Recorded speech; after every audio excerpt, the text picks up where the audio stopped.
Hello everyone, welcome back to my channel. Viewers, ये class number 5 है। इससे previous class में मैंने चैप्टर 1 करड़ी को कंप्लीट करवा दिया था।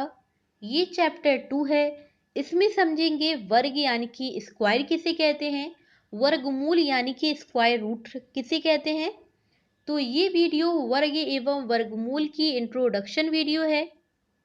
तो चलिए स्टार्ट करते हैं। सबसे पहले यहाँ पर समझेंगे वर्ग यानी कि स्क्वायर किसे कहते हैं। यहाँ पर जो आप वर्ग यानी कि स्क्वायर आपने सभी ने पढ़ा होगा ज्योमेट्री में। तो यहाँ पर मैं एक शेप ड्रॉ कर रही हूँ। ये शेप किस चीज़ का है? ये शेप है स्क्वायर यानी कि वर्ग का। तो यहाँ पर मैंने ज्योमेट्री का स्क्वायर का शेप ड्रॉ किया है। तो ये जो आकृति है, ये आकृति है वर्ग की।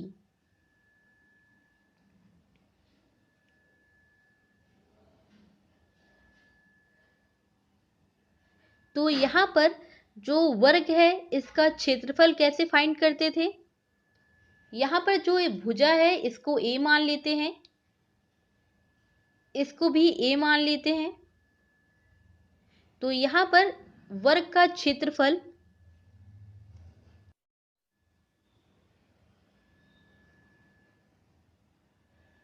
इज इक्वल टू भुजा इंटू भुजा। तो यहाँ पर स्क्वायर का एरिया फाइंड करते थे, उसका फॉर्मूला होता था साइड इंटू साइड यानी कि साइड साइड स्क्वायर। तो यहाँ पर वर्ग का क्षेत्रफल का फॉर्मूला होता है भुजा इंटू भुजा यानी कि भुजा की पावर 2। तो यहाँ पर जो a है इसको यहाँ पर a इंटू ए कर देंगे is equal to A square. तो यहाँ पर इस तरीके से फाइंड करते थे ज्योमेट्री में इसका एरिया। लेकिन यहाँ पर हम लोगों को स्क्वायर यानी कि वर्ग पढ़ना है अलजेब्रा का। तो अलजेब्रा में भी सेम, किसी भी नंबर को अगर उसी नंबर से गुणा कर दें तो जो प्राप्त गुणनफल होगा तो वो गुणनफल कहलाएगा उस संख्या का वर्ग। फॉर एग्जाम्पल, अगर मैंने यहाँ पर x मान लिया है तो अगर मैं x का मल्टीप्लाई x से ही कर दूं तो यहाँ पर क्या होगा, x की पावर 2 यानी कि x की पावर 2। तो यहाँ पर x स्क्वायर है, x का घातांक 2 है, इसी को वर्ग कहते हैं। फॉर एग्जाम्पल, अगर मैंने x की जगह पर नंबर ले लिया है 2 तो यहाँ पर मैंने 2 मान लिया है। तो मैं अगर 2 का मल्टीप्लाई 2 से ही करूँ तो यहाँ पर आएगा 2 की पावर 2। तो यहाँ पर मैं अगर 2 का मल्टीप्लाई 2 से करूँगी तो यहाँ पर आएगा 4। तो यहाँ पर जो नंबर मिला है, ये जो वैल्यू मिली है 4, तो ये जो 4 है ये 2 का स्क्वायर है। तो यहाँ पर मैं कह सकती हूँ अगर किसी भी संख्या की पावर 2 होगी तो वो वर्ग होगा। तो संख्या की पावर 2 इज इक्वल टू वर्ग। आई होप आप वर्ग समझ पाए होंगे। जब किसी भी संख्या का उसी संख्या से गुणा किया जाता है तो जो प्राप्त गुणनफल होता है तो वो उस संख्या का वर्ग कहलाता है। फॉर एग्जाम्पल, यहाँ पर अगर मैं 5 का वर्ग कहूँ क्या होगा, 5 का वर्ग, 5 का वर्ग यानी कि 5 की पावर 2। 5 का वर्ग यानी कि 5 की पावर 2। 5 की पावर 2 को मैं कैसे लिख सकती हूँ, इज इक्वल टू 5 इंटू 5। जब मैं 5 का मल्टीप्लाई 5 से ही करूँगी तो यहाँ पर आएगा 25। तो जो 25 है ये 5 का स्क्वायर है। तो यहाँ पर 5 का वर्ग है 25। अगर मैं 25 से उल्टा जाना चाहूँ, अभी तो मैंने निकाला है 5 का वर्ग, तो मैंने 5 को मल्टीप्लाई 5 से ही कर दिया है। तो यहाँ पर मुझे मिल गया है 25।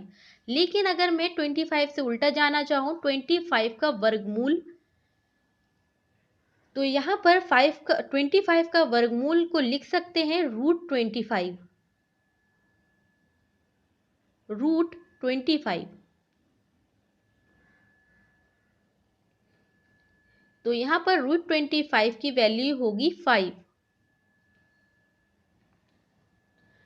तो यहाँ पर 5 का वर्ग था 25, लेकिन 25 से अगर उल्टा जाना है तो यहाँ पर लिखेंगे 25 का वर्गमूल यानी कि √25 5 होगा।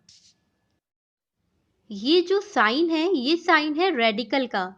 तो यहाँ पर जो वर्गमूल है वर्गमूल को रूट से रिप्रेजेंट किया जाता है।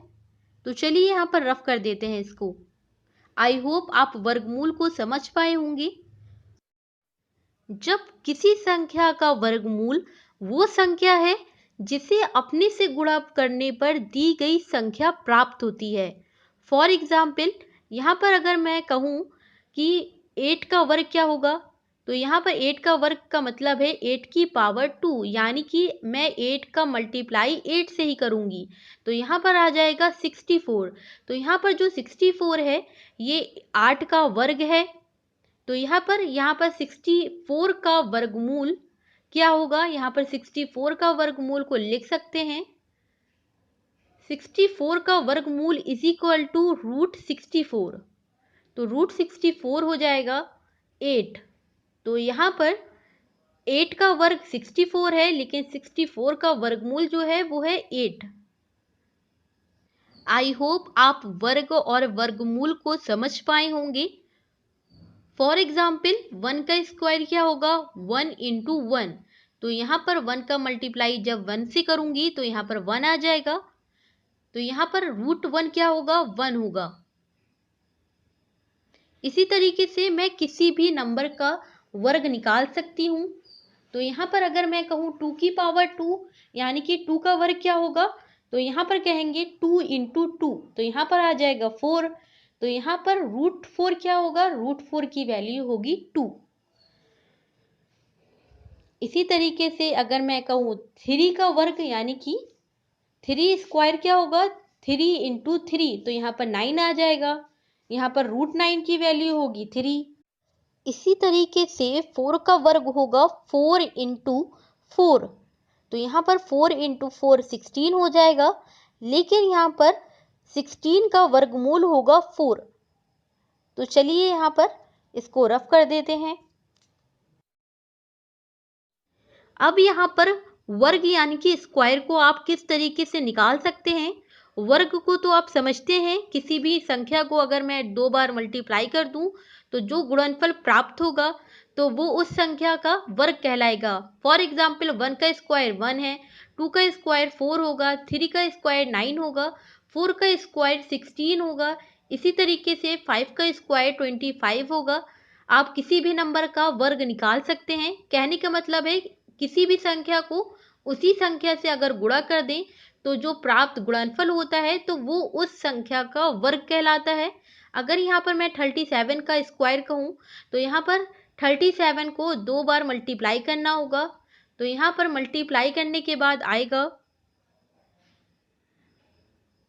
यहाँ पर आएगा 9631। तो यहाँ पर आएगा 1369।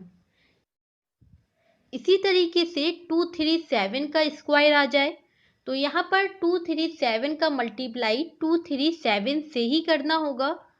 तो यहाँ पर 237 को अगर मैं 237 से मल्टीप्लाई करूँगी तो बहुत टाइम वेस्ट होगा। तो इसको फाइंड करने के लिए बहुत इजी मेथड भी है, यानी कि आप तेज़ी से वर्ग को निकाल सकते हैं। तो यहाँ पर आप एक चीज़ ध्यान रखिएगा, a square 2ab b square. अब यहाँ पर इसको अप्लाई करेंगे क्वेश्चन में। तो यहाँ पर क्वेश्चन ले लिया है 13 का स्क्वायर, 13 का स्क्वायर 26 का square, a square 2ab b square. ये एक शॉर्टकट मेथड है, इसकी हेल्प से किसी भी नंबर का वर्ग निकाल सकते हैं। तो यहाँ पर 1 जो है इसको a मान लेते हैं, 3 को b मान लेते हैं। तो यहाँ पर a स्क्वायर यानी कि 1 स्क्वायर, और यहाँ पर इसका मल्टीप्लाई 1 इंटू 3 इंटू 2 का मल्टीप्लाई कर देंगे। तो यहाँ पर आएगा 2 इंटू 1 इंटू 3 b स्क्वायर यानी कि 3 का स्क्वायर। अब इसको सॉल्व कर लेते हैं। 1 का स्क्वायर 1, 2 3 ज़ा 6, 3 का स्क्वायर यानी कि 3 इंटू 3, तो यहाँ पर आ जाएगा 9।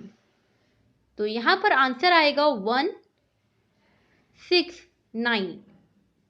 तो यहाँ पर आंसर निकला है 13 का स्क्वायर 169। इसी तरीके से 2 को a मान लेते हैं, 6 को b मान लेते हैं। तो यहाँ पर a स्क्वायर यानी कि 2 का स्क्वायर, तो यहाँ पर इसका मल्टीप्लाई कर देंगे 2 इंटू 2 इंटू 6, देन उसके बाद b स्क्वायर यानी कि 6 स्क्वायर। तो यहाँ पर 2 का स्क्वायर 4 हो जाएगा, यहाँ पर मल्टीप्लाई करेंगे 2 2 ज़ा 4, 4 6 ज़ा 24, यहाँ पर 6 स्क्वायर यानी कि 6 इंटू 6 हो जाएगा 36। अब यहाँ पर जो 6 है ये 6 इसी तरीके से लिख देंगे, लेकिन यहाँ पर 3 है, इसको 4 में ऐड कर देंगे, जोड़ देंगे, तो 3 + 4 7 हो जाएगा। और यहाँ पर 2 को 4 में जोड़ देंगे तो यहाँ पर आ जाएगा 6। तो यहाँ पर 26 का स्क्वायर आएगा 676। इसी तरीके से इसको भी फाइंड कर लेते हैं 43 का स्क्वायर। तो यहाँ पर आएगा 4 का स्क्वायर, 4 का मल्टीप्लाई 3 से करेंगे, 3 का मल्टीप्लाई 2 से करेंगे, तो यहाँ पर आएगा 2 इंटू 4 इंटू 3, देन उसके बाद 3 का स्क्वायर।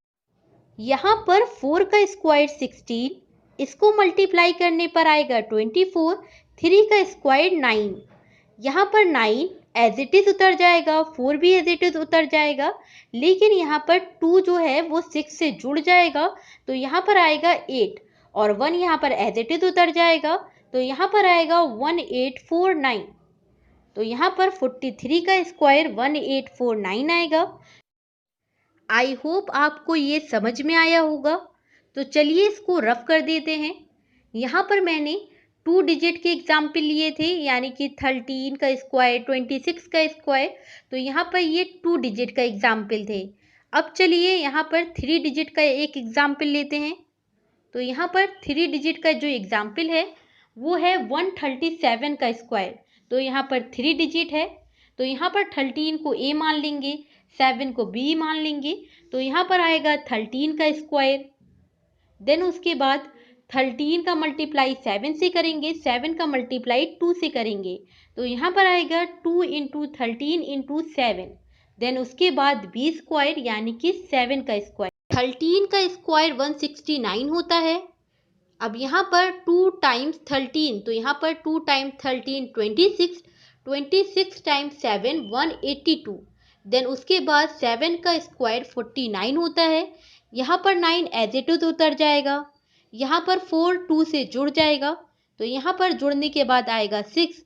यहाँ पर 18 है और वहाँ पर 9 है, तो यहाँ पर 18 जुड़ जाएगा 9 से, तो यहाँ पर आएगा 18 + 9 27, 27 का 7 यहाँ पर आएगा, यहाँ पर 7 लिख देंगे, और यहाँ पर 2 जो है वो जुड़ जाएगा 16 में, तो यहाँ पर 16 में 2 ऐड कर देंगे, तो यहाँ पर आएगा 18। तो यहाँ पर 18 लिख देते हैं, तो यहाँ पर आंसर आएगा 18769। तो 137 का स्क्वायर 18769 आया है। नेक्स्ट पॉइंट वर्गमूल यानी कि स्क्वायर रूट। तो अब यहाँ पर समझेंगे कि वर्गमूल यानी कि स्क्वायर रूट किस तरीके से निकाला जाता है। वर्गमूल क्या होता है? वर्गमूल जब किसी संख्या का वर्गमूल वो संख्या है जिसे अपने से गुणा करने पर दी गई संख्या प्राप्त होती है। फॉर एग्जाम्पल अगर मैं कहूँ कि 4 का वर्ग क्या होगा, यानी कि 4 का स्क्वायर का क्या होगा, तो यहाँ पर 4 का वर्ग यानी कि 4 की पावर 2, तो 4 की पावर 2 को लिख सकते हैं 4 इंटू 4। तो यहाँ पर 4 का मल्टीप्लाई 4 से करेंगे तो यहाँ पर 16 आ जाएगा। लेकिन 16 का वर्गमूल अगर जानना चाहें, 16 का वर्गमूल यानी कि रूट 16, तो रूट 16 होगा 4। तो यहाँ पर रूट 16 आ जाएगा 4। तो यहाँ पर आया है 4 का वर्ग 16, लेकिन 16 का वर्गमूल 4 होता है। इसी तरीके से 5 का वर्ग यानी कि 5 की पावर 2, तो यहाँ पर 5 की पावर 2 को लिख सकते हैं 5 इंटू 5। तो यहाँ पर 5 इंटू 5 25 हो जाएगा।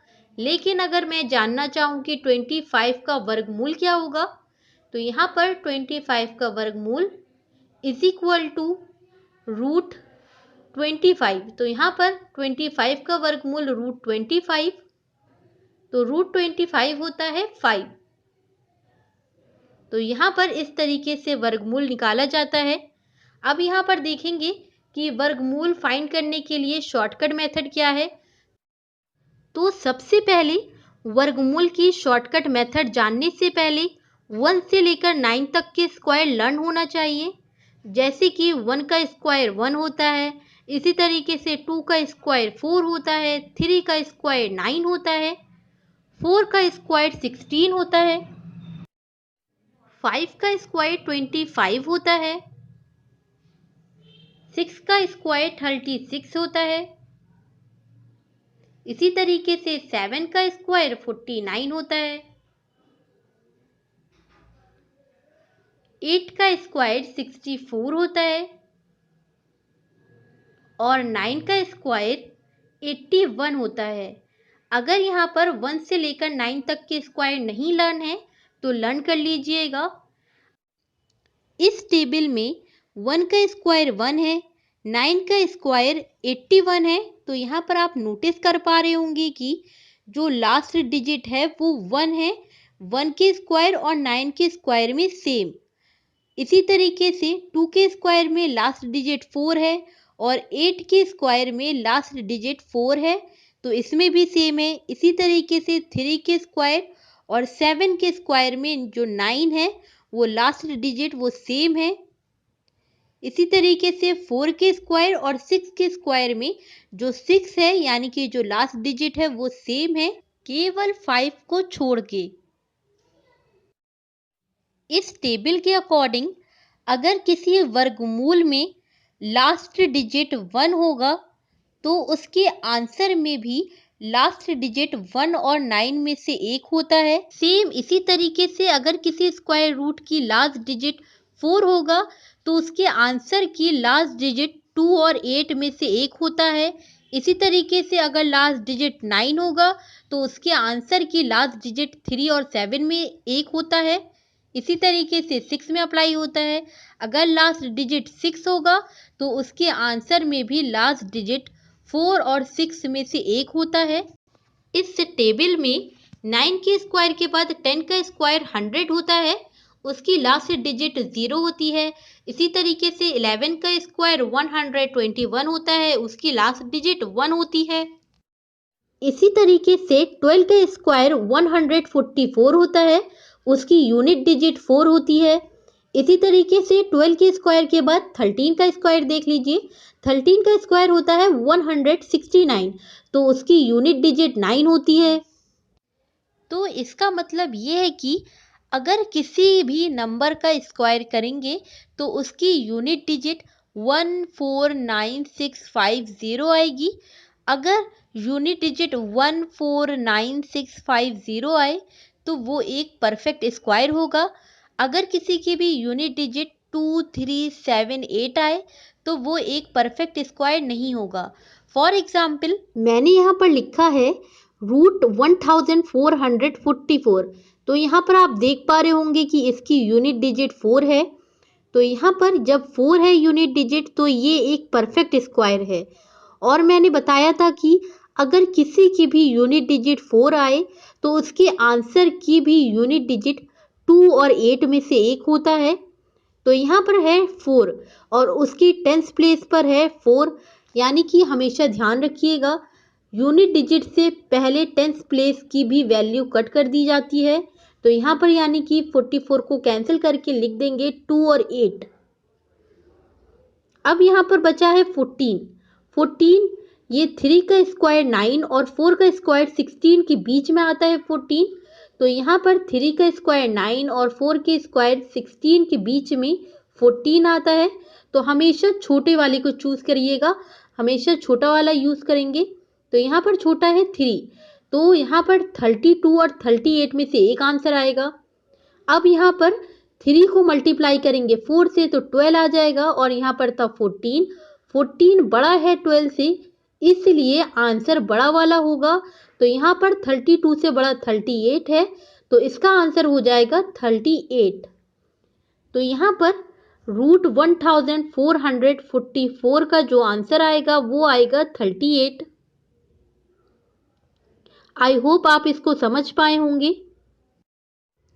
तो ये तो थी स्क्वायर रूट को फाइंड करने के लिए ट्रिक। तो ये ट्रिक ध्यान में रखिएगा। इस ट्रिक की हेल्प से आप बहुत तेजी से किसी भी परफेक्ट स्क्वायर रूट का आंसर फाइंड कर सकते हैं। चलिए आगे बढ़ते हैं। अब समझते हैं कि वर्गमूल यानी कि स्क्वायर रूट को फाइंड करने के लिए कौन से मेथड होते हैं, कौन सी विधियां होती हैं। तो वर्गमूल को फाइंड करने के लिए 2 विधियां होती हैं। सबसे पहली विधि होती है गुणनखंड विधि। गुणनखंड विधि को इंग्लिश में कहते हैं फैक्टराइजेशन मेथड। और दूसरी विधि होती है भाग विधि। भाग विधि इसको इंग्लिश में कहते हैं डिवीजन मेथड। तो चलिए एग्जाम्पल से समझते हैं इन दोनों विधियों को। तो सबसे पहले जो पहला वाला एग्जाम्पल लिया था उसी को लेके देखते हैं। तो यहाँ पर √1444 को लिया था, इसको ट्रिक के हेल्प से सॉल्व किया था। तो अब इसी क्वेश्चन को सॉल्व करेंगे गुणनखंड विधि और भाग विधि से। तो सबसे पहले गुणनखंड विधि से इसको सॉल्व करते हैं। यहाँ पर लिखेंगे 1444। अब देखेंगे कि किस टेबल से ये कट सकता है। तो ये कट रहा है 2 के टेबल से। 2 7 ज़ा 14, 2 2 ज़ा 4, 2 2 ज़ा 4, 2 3 ज़ा 6, 2 6 ज़ा 12, 2 1 ज़ा 2।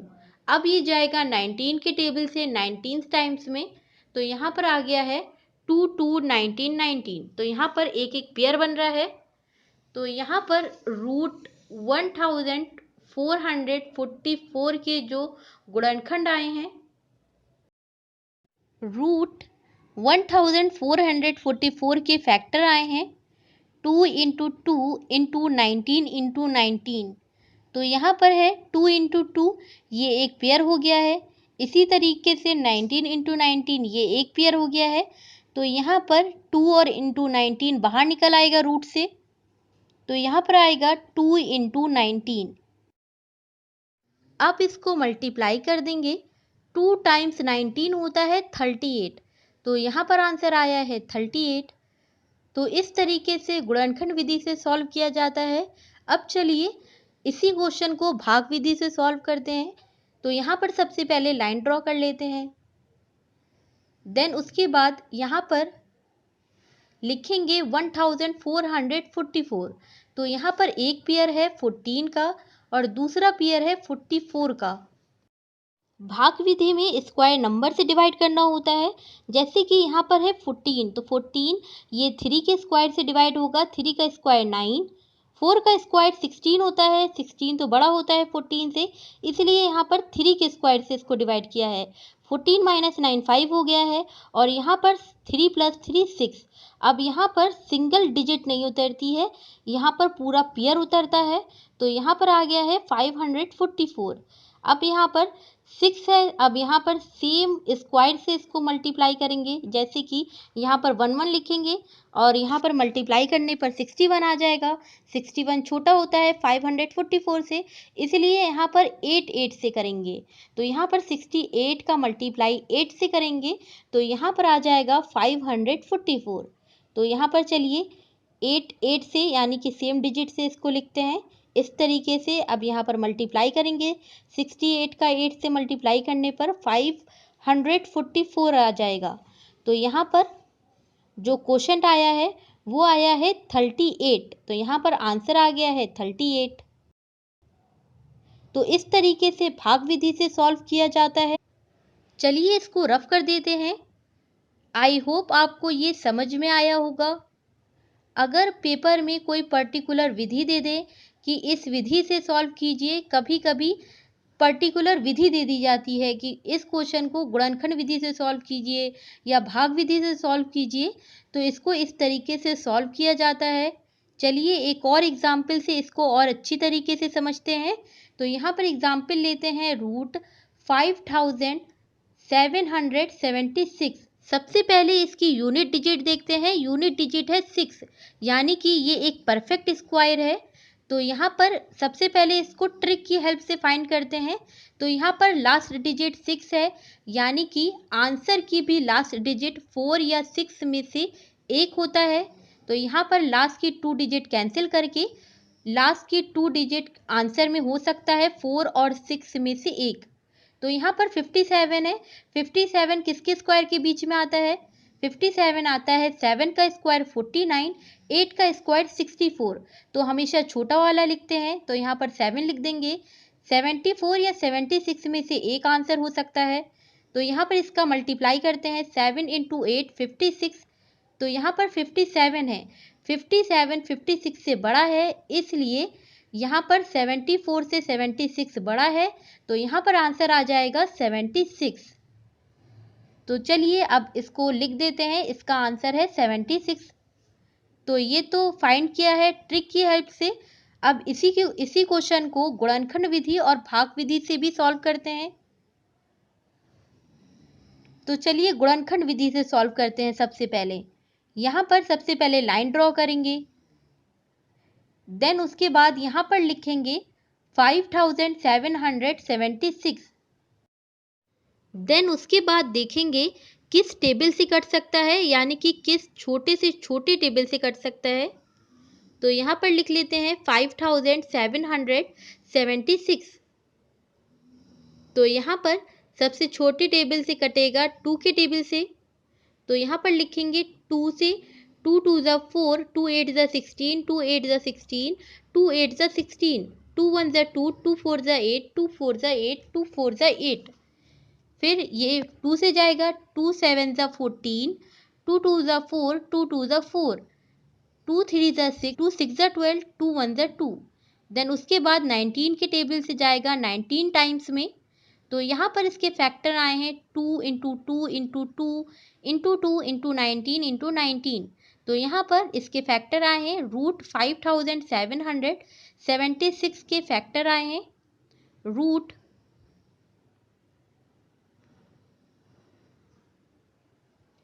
2 इंटू 2 4 बार है। देन उसके बाद 19 इंटू 19। तो यहाँ पर आप देख पा रहे होंगे कि यहाँ पर पेयर बन रहे हैं, 2 2 के पेयर बनने चाहिए, यानी कि 2 नंबर का एक पेयर होगा। तो यहाँ पर 3 पेयर बने हैं। तो यहाँ पर 2 इंटू 19 बाहर निकाल लेंगे रूट से। तो यहाँ पर रूट से बाहर आया है 2 इंटू 19। अब चलिए इसको मल्टीप्लाई कर लेते हैं। 2 टाइम्स 2 4, 4 टाइम्स 19 76। तो यहाँ पर आंसर आया है 76। तो यहाँ पर आप देख पा रहे होंगे √5776 का आंसर 76 आ रहा है। पहले इसको मैंने ट्रिक की हेल्प से सॉल्व किया था, अब यहाँ पर मैंने इसी क्वेश्चन को गुणनखंड विधि से भी सॉल्व करके बताया है। अब इसी क्वेश्चन को चलिए भाग विधि से भी सॉल्व करते हैं। तो भाग विधि में सॉल्व करने से पहले सबसे पहले लाइन ड्रॉ करेंगे। तो यहाँ पर लाइन ड्रॉ कर लिया है। अब यहाँ पर लिखेंगे 5776। तो यहाँ पर सबसे पहला पेयर है 57 और दूसरा पेयर है 76। अब ये किस स्क्वायर से डिवाइड हो सकता है?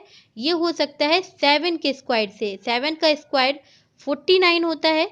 तो यहाँ पर क्वेश्चन 7 आ जाएगा। अब चलिए इसको माइनस कर लेते हैं, 57 माइनस 49।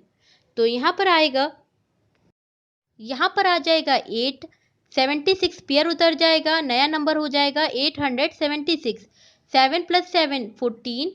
अब यहाँ पर अगर 6 6 लिखेंगे, यानी कि क्वेश्चन 6 हो जाएगा। तो यहाँ पर 146 का मल्टीप्लाई 6 से करेंगे, तो यहाँ पर आएगा 876। तो यहाँ पर माइनस करने पर 0 बच रहा है और क्वेश्चन आया है 76। तो यहाँ पर √5776 का आंसर आया है 76। चलिए आगे बढ़ते हैं नेक्स्ट पॉइंट की तरफ।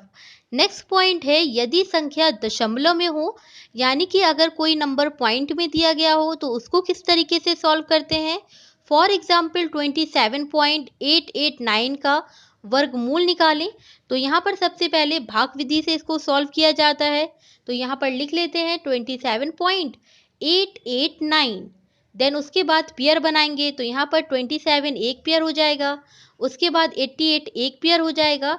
यहाँ पर 9 यानी कि सिंगल डिजिट बचा है, इसलिए इसके आगे 0 लगा देंगे, यानी कि इसको एक पेयर बना देंगे। तो यहाँ पर 0 बना दिया है, तो ये भी एक पेयर बन गया है। तो चलिए इसको सॉल्व करते हैं। तो ये 5 के स्क्वायर से डिवाइड होगा, 5 का स्क्वायर 25, 27 माइनस 25, तो यहाँ पर आ जाएगा 2। अब यहाँ पर पूरा पेयर उतरेगा, तो पूरा पेयर 88 था, तो नई संख्या थी 288। अब यहाँ पर 5 + 5 10 आ गया है। अब यहाँ पर ऐसा क्या नंबर जोड़ें, यानी कि अगर यहाँ पर 1 लिखते हैं तो यहाँ पर आएगा 101, छोटा हो रहा है 288 से। अगर यहाँ पर 2 लिखें तो यहाँ पर आएगा 204। तो यहाँ पर 204 ये सही डिजिट है, तो यहाँ पर 2 से करते हैं। 2 इन 100, 2 को 2 से मल्टीप्लाई करेंगे तो यहाँ पर आएगा 204। तो यहाँ पर माइनस करने पर आएगा 84। अब चलिए एक और पेयर नीचे लिख देते हैं। तो यहाँ पर नई डिजिट बनेगी 8490, और यहाँ पर इसको जोड़ने के बाद आया है 104, यानी कि 104। अब यहाँ पर अगर 88 लिखेंगे तो यहाँ पर अगर मल्टीप्लाई करेंगे 1048 का मल्टीप्लाई 8 से करेंगे तो यहाँ पर आ जाएगा 8384। तो यहाँ पर इसका माइनस करेंगे तो 106 आ जाएगा, और क्वोशंट में 8 लिख देंगे। तो यहाँ पर इस तरीके से इसको सॉल्व किया जाता है। इसको और आगे सॉल्व कर सकते हैं, लेकिन यहाँ पर पॉइंट के बाद 2 डिजिट मैंने अभी सॉल्व की है, ये काफ़ी है। तो यहाँ पर आंसर आया है 5.28। आई होप आपको समझ में आया होगा कि यदि संख्या दशमलव में हो तो भाग विधि द्वारा इसको सॉल्व किया जाता है।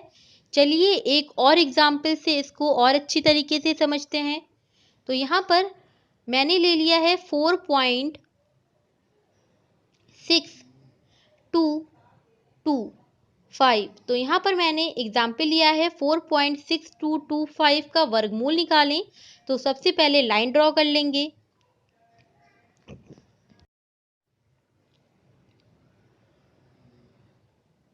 यहाँ पर लाइन ड्रॉ कर लिया है। अब चलिए लिख लेते हैं 4.6225।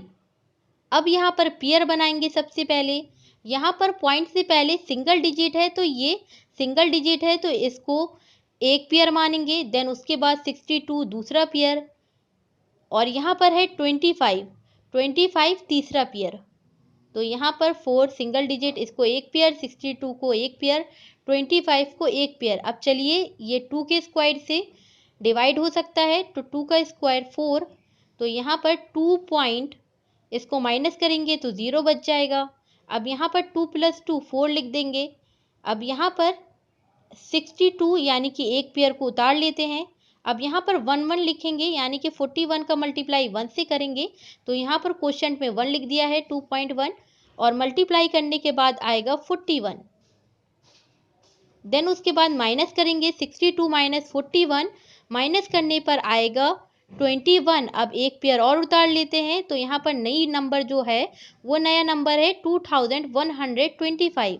अब इसको ऐड करने के बाद आया है 42। यहाँ पर अगर 5 लिखेंगे तो यहाँ पर आ जाएगा, मल्टीप्लाई करने पर 425 का मल्टीप्लाई 5 से करेंगे तो यहाँ पर आ जाएगा 2125। तो यहाँ पर लिखेंगे 2125, इसको माइनस करने पर 0 आ जाएगा, और क्वोशंट में 5 लिख देंगे। तो यहाँ पर आंसर आएगा √4.6225 का आंसर होगा 2.15। तो इस तरीके से सॉल्व किया जाता है। यदि संख्या दशमलव में आए तो भाग विधि से सॉल्व करते हैं। चलिए आगे बढ़ते हैं नेक्स्ट पॉइंट की तरफ। नेक्स्ट पॉइंट है जो पूर्ण वर्ग नहीं है, यानी कि अगर कोई नंबर परफेक्ट स्क्वायर्ड नहीं है तो उसको किस तरीके से सॉल्व करते हैं। मैंने बताया था कि अगर यूनिट डिजिट 2, 3, 7, 8 आए तो वो एक परफेक्ट स्क्वायर नहीं है। For example √2, √3, √0.9। तो यहाँ पर 0.9 है, ये भी एक परफेक्ट स्क्वायर नहीं है। तो इसको सेम भाग विधि से सॉल्व किया जाता है। तो यहाँ पर √2 सबसे पहले इसको सॉल्व करते हैं। तो सबसे पहले यहाँ पर लाइन ड्रॉ कर लेंगे। तो यहाँ पर मैंने लाइन ड्रॉ कर लिया है। अब चलिए √2 था तो यहाँ पर लिख लेते हैं 2 के आगे पॉइंट लगाएंगे, 2 पॉइंट। अब यहाँ पर पेयर बनाएंगे तो यहाँ पर 0 0 लिखेंगे, ये एक पेयर हो जाएगा। इसके बाद और पेयर बना लेते हैं 0 0, देन उसके बाद एक और पेयर बना लेते हैं 0 0। तो यहाँ पर पेयर बन गए हैं। 2 जो है वो एक पेयर है, 0 0 एक पेयर, 0 0 एक पेयर, 0 0 एक पेयर। तो यहाँ पर 3 पेयर लिख लिए हैं। अब चलिए इसको सॉल्व करते हैं। तो ये 1 के स्क्वायर से भाग होगा। तो यहाँ पर 1 क्वोशंट में 2 - 1 1 आएगा। तो यहाँ पर 1 लिख लेते हैं और ऊपर से एक पेयर लिख लेते हैं। तो यहाँ पर 100 आ जाएगा। 1 + 1 2 हो जाएगा। अब यहाँ पर ऐसे किस नंबर से मल्टीप्लाई करें कि 100 आ जाए। यहाँ पर 5 से करने पर 125 आ रहा है, तो ये 100 से बड़ा आ रहा है, इसलिए यहाँ पर 4 से मल्टीप्लाई करेंगे। तो यहाँ पर आया है 4। अब पेयर लिख लेते हैं, 400 हो गया है। इस साइड जोड़ देते हैं तो 28 हो गया है। अब यहाँ पर अगर 1 1 से करेंगे, क्वेश्चन में सबसे पहले लिख लेते हैं 4 से किया था मल्टीप्लाई और 1 से किया है। तो यहाँ पर 281 आया है। अब यहाँ पर 400 - 281, तो यहाँ पर माइनस कर लेते हैं। 9 1 1। अब यहाँ पर एक और पेयर उतार लेते हैं 0 0। तो यहाँ पर आया है 11,900। इस साइड इसको जोड़ लेते हैं, 282 आ जाएगा। अब यहाँ पर अगर 4 4 लिखेंगे, यानी कि 2824 को अगर 4 से मल्टीप्लाई करेंगे तो यहाँ पर आएगा 11,296। तो इसको माइनस कर लेंगे। तो यहाँ पर 4 से करा है तो क्वेश्चन में 4 लिख दिया है। तो यहाँ पर चलिए इसको माइनस कर देते हैं। 10 में 6 जाएगा, 4 बचेगा। और यहाँ पर 9 में से 9 को सब्ट्रैक्ट करेंगे तो 0 बच जाएगा। अब यहाँ पर पास में बचेगा 8। तो 8 में से अगर 2 को घटाएंगे तो 6 बचेगा। तो यहाँ पर 604 आ गया है। अब इसको और सॉल्व कर सकते हैं। मैंने पॉइंट के बाद 3 डिजिट सॉल्व किया है। तो यहाँ पर √2 की वैल्यू आई है 1.414। चलिए इसको रफ कर देते हैं। तो इस तरीके से जो पूर्ण वर्ग नहीं है, इसको भाग विधि द्वारा सॉल्व किया जाता है।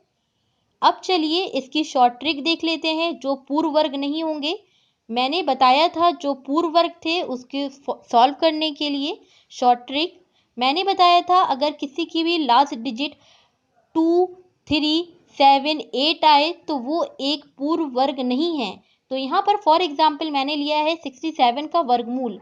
तो यहाँ पर यूनिट डिजिट 7 है, यानी कि ये एक पूर्ण वर्ग नहीं है। तो यहाँ पर सबसे पहले इसके पास वाला जो पूर्ण वर्ग होगा वो लिखते हैं। तो यहाँ पर इसके पास वाला होगा √64। √64 को लिख सकते हैं 8।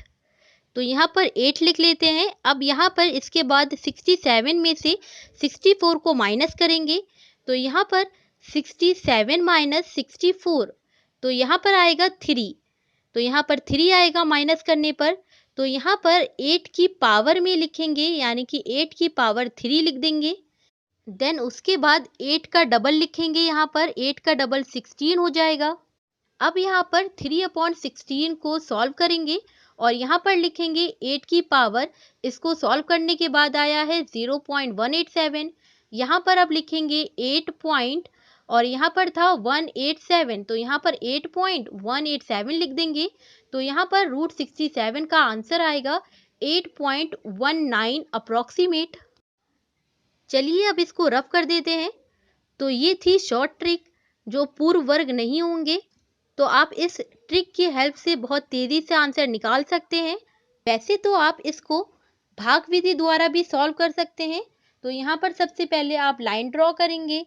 अब यहाँ पर लिखेंगे 67। तो यहाँ पर 67 लिखेंगे, 67 एक पेयर हो जाएगा। अब यहाँ पर पॉइंट लगाएंगे। तो यहाँ पर 67 के बाद पॉइंट लगाएंगे, उसके बाद और पेयर बनाएंगे। तो यहाँ पर 0 0 एक पेयर बना लिया है। इसी तरीके से और पेयर बना लेते हैं। 0 0 और पेयर बना लिया है। इसी तरीके से मैंने 3 पेयर बना लिए हैं। अब यहाँ पर 67, तो अब यहाँ पर किस स्क्वायर नंबर से ये भाग हो सकता है? तो यहाँ पर 8 के स्क्वायर से भाग हो सकता है। तो 67 माइनस 64 3 हो जाएगा। यहाँ पर 8 प्लस 8 16 हो जाएगा और यहाँ पर पेयर उतार लेंगे तो 300 हो जाएगा। ऊपर लिख देंगे 8.1 और यहाँ पर 161 का मल्टीप्लाई 1 से करेंगे तो यहाँ पर आ जाएगा 161 एंड माइनस करेंगे तो यहाँ पर आएगा 9 3। अब यहाँ पर बचेगा 1, तो यहाँ पर 139 आया है और यहाँ पर एक और पेयर उतार लेंगे तो यहाँ पर आएगा 13,900। तो इस तरीके से सॉल्व करते हैं। लेकिन भाग विधि एक लॉन्ग मेथड है, इसलिए जो मैंने ट्रिक बताई है आप उसकी हेल्प से बहुत तेज़ी से आंसर फाइंड कर सकते हैं। तो चलिए एक और एग्जाम्पल से इस ट्रिक को समझते हैं। तो मैंने यहाँ पर लिया है रूट 234, तो इसके पास वाला स्क्वायर रूट देखेंगे तो इसके पास वाला स्क्वायर रूट होगा रूट 225। 15 का स्क्वायर होता है 225, तो यहाँ पर रूट 225 को लिख सकते हैं 15। अब उसके बाद यहाँ पर 234 को लिखेंगे, देन उसके बाद 225 से माइनस कर देंगे। तो यहाँ पर 234 में से 225 माइनस करेंगे तो 9 आ जाएगा। यहाँ पर 15 की पावर 9 लिखेंगे, देन उसके बाद 15 का डबल 30 होता है, तो यहाँ पर 15 का डबल 30 लिख दिया है। अब यहाँ पर इसको और सिंप्लीफाई कर लेते हैं तो यहाँ पर आ जाएगा 3/10। तो यहाँ पर आ जाएगा 15 की पावर 3/10। अब यहाँ पर 3/10 को सॉल्व करेंगे तो यहाँ पर आएगा 15 की पावर 0.3। तो यहाँ पर 15 की पावर 0.3 आया है। अब यहाँ पर लिखेंगे 15, देन उसके बाद पॉइंट, देन उसके बाद लिखेंगे 3। क्योंकि यहाँ पर 15 की पावर 0.3 है तो इसलिए पॉइंट के बाद 3 लिख देंगे। तो यहाँ पर आंसर आएगा 15.3।